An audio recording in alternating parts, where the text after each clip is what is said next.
Vowels-6 everyone. I am Pubutashi and welcome to in my Tibetan class. Here I am going to teach you basic Tibetan for absolute beginners. Okay, before we start our class, I want to explain about these four categories. Okay, so the first one, as in Tibetan language, we have 30 consonants. So these are the 30 consonants. Okay, 30 consonants. In Tibetan, we called sel, che, sum, ju. Sel, che, sum, ju. Sel, che, sum, ju. Okay, and the second one,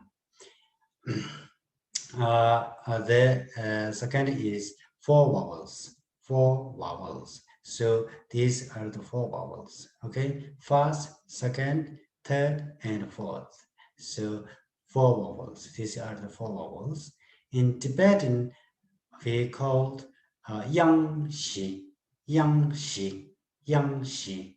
Okay, so these are the four vowels. Okay, and the third one is three superscript. Three superscript. In Tibetan, we call go jen sum, go jen sum. Okay, it means the letters join from the top. Okay, it means the letters join from the top. So these are the three superscript. Okay, and the fourth one, four subscript.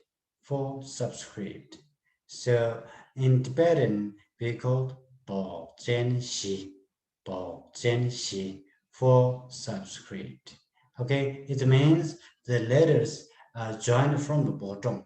Okay, it's joined from the bottom. The three superscript and the four subscripts are the opposite. It's a three superscript is joined from the top, but the four subscript as joined from the bottom. So these are the different. Okay, so these two, the third and the fourth one is the composite letters. Okay, composite letters. Okay, so yeah. So for today is that's it, and next I will begin to teach you the three root of vowels. Okay, that's it. Then see you next. 토체나 제일 제요.